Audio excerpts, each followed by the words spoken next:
今年有套韓劇，溫馨得嚟又虐心，睇到全城觀眾喊足16集。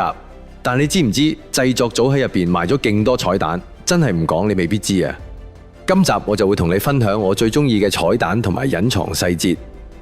準備好未？一齊入劇重返濟州島。大家有冇留意到嗰啲數字？第15集回憶金明出世嗰幕，畫面寫住 D13881，去到第16集歡夕過身，金明一邊揸車，嗰個 D13881就一路倒數，最後變成 D0。原來呢條數係歡夕做咗爸爸幾多日嘅倒數，由精明出世開始，歡夕就做咗爸爸，到佢死嗰日，啱啱好係第13881日。往回一推，歡夕17歲就有咗精明，咁13881日即係差唔多38年啦。換句話講，佢大約係55歲走嘅。編劇你真係好鬼狠啊！咁年輕咁辛苦，最後連一場安穩嘅老年都冇。佢一世人為屋企人擋風遮雨，最後都係病死喺病床上。朴寶劍嘅訪問都講唔覺得歡夕可憐啊，因為呢啲選擇全部都係歡夕自己揀嘅，所以你話 D0 係終點啊，對歡夕嚟講其實係圓滿嘅。你可能以為苦盡甘來遇見你係喺濟州島實景拍攝，錯啦，成個濟州島其實係搭出嚟㗎。包括咗80間茅草屋、玄武石牆、村口碼頭，連風景海面都係 CG。講真啦，觀眾根本睇唔出。如果唔係劇組自己講，真係冇人知。成套劇由22年開始企劃，23年正式開拍，拍足成年，用咗2年7個月先完成。3億港紙投入落去，係咩概念啊？就係劇組話要還原1950年代濟州。咁監製就會話得啦，還原晒俾你。不過唔好意思啦，唔係全部都假。嗰個油菜花田呢，就珍珠都冇咁真啊！真實地點係大麥角道學院農場，就係另外一套大熱韓劇《鬼怪變》男女主角結婚嘅地方。去韓國踩景嗰啲朋友，記得唔好行錯景點啦。佢仲有個你冇發現嘅畫面設定，當中好多市場、旅社、後巷，其實冇慶尚北道、安東市、連川郡等地搭景，甚至連公車、火車嘅場景都係用後製製造出嚟啊！唔好笑，我真係睇到最後都唔知嗰個公車係假嘅。呢啲就係韓劇嘅實力，唔係得啲戀愛甜寵，而係工藝級嘅還原時代劇。講完場景之後，想同你哋分享下苦盡甘來遇見你呢個劇名有咩嘢意思呢？苦盡甘來遇見你既韓文，其實係濟州島嘅方言，意思係你辛苦晒啦。除咗話俾觀眾知呢個故事發生喺濟州島之外，朴寶劍喺訪問時都有講啊，佢覺得個劇名好有力量，因為呢套劇咧係獻俾每一個人，獻俾我哋走過嘅時光同人生經歷，想帶嚟安慰同鼓勵。不過當 Netflix 正式將劇名譯做苦盡甘來遇見你嗰陣，其實有唔少網民都話苦盡甘來遇見你，一聽就覺得係玩諧音，冇錯，真係玩食字。咁樣譯係為咗貼近套劇嘅背景同主題。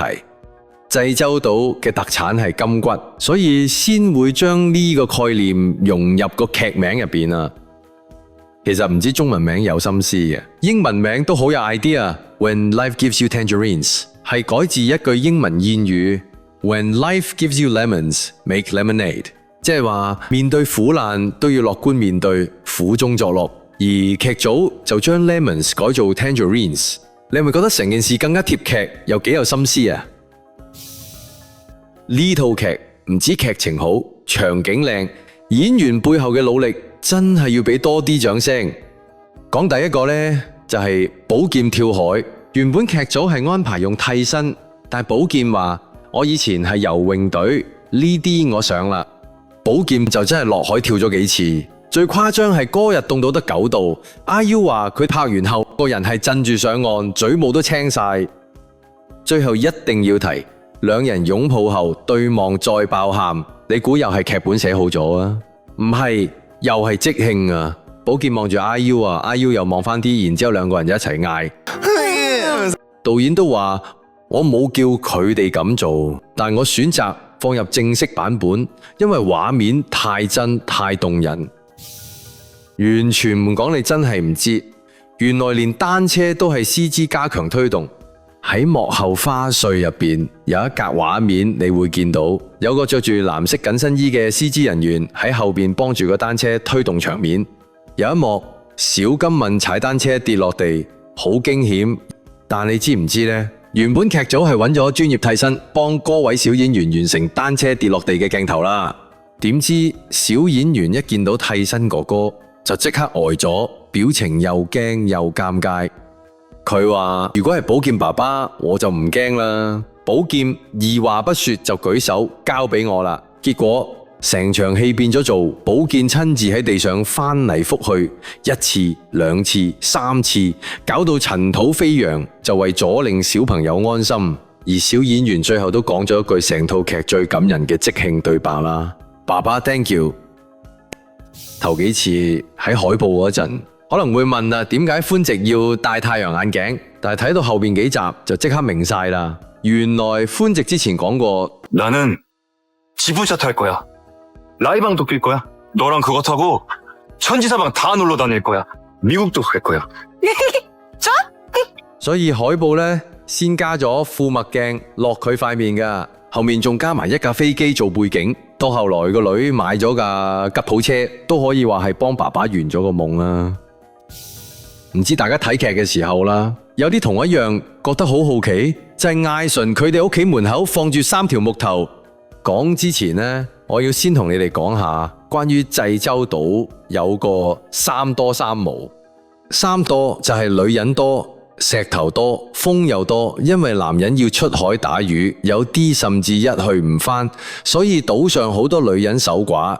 至於三無就係冇賊、冇乞衣、冇大門。呢點同劇入邊寬直阿媽對旅館老闆娘講嗰句有關，濟州島係冇賊嘅，既然冇賊，自然就唔使鎖門，所以啲屋企都係冇門噶啦。以前會用3條橫擺木條代替大門，咁點樣先知道屋主睇唔睇屋企呢？當地人就用橫木嚟分辨屋企門口擺3條木，代表出咗遠門。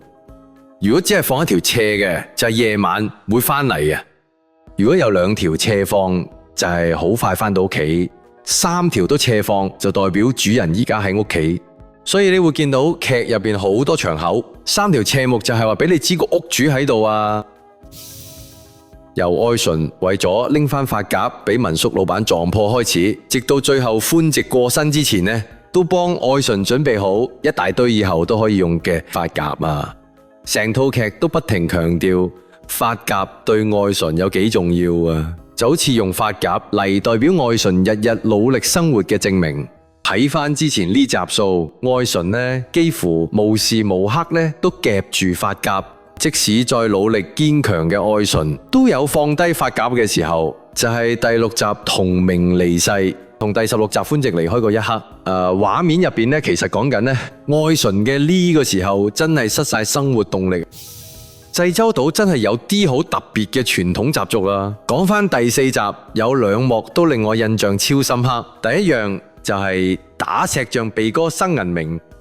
愛純喺廟入邊跪拜完，翻屋企途中經過一個石像，佢突然間打咗一下石像個鼻哥。其實呢個石像係濟州島特有嘅石像，摸肚腩可以招財啊，摸膊頭代表身體健康，摸鼻哥可以生男仔，摸耳仔就代表可以生個女啊。所以愛純個下一拳打落去就生咗銀明出嚟啦。佢係咪幾神奇先？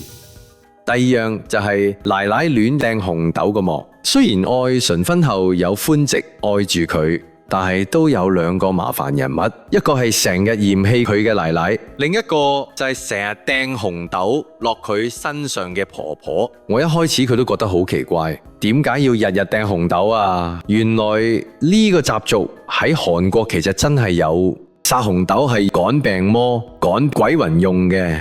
而個婆婆就覺得光禮上阻礙純身，所以日日掟豆，想將靈魂趕走。片尾個 D 感謝字幕入邊仲寫咗 Production Babies， 列出咗所有懷孕中工作人員嘅 BB 名或者胎名，向所有偉大嘅媽媽同女性致敬。底下仲寫住幾句好感人嘅說話，銘記喺同一片天空、同一片星星、同一個心入邊。希望我哋嘅回音可以傳到你身邊。你準備好就盡情去揮灑，如果仲未得，我哋一直喺度幫你頂住啦。真係超級暖心。呢套劇係講緊歡直同愛純一生相伴，呢段真摯嘅愛情，一齊行過人生四季，試盡甜酸苦辣，捱過黑暗低潮，終於見到陽光。所以都可能講緊你哋人生。今集就講到呢度啦，下集我哋再一齊拆解更多彩蛋。下集見，拜拜。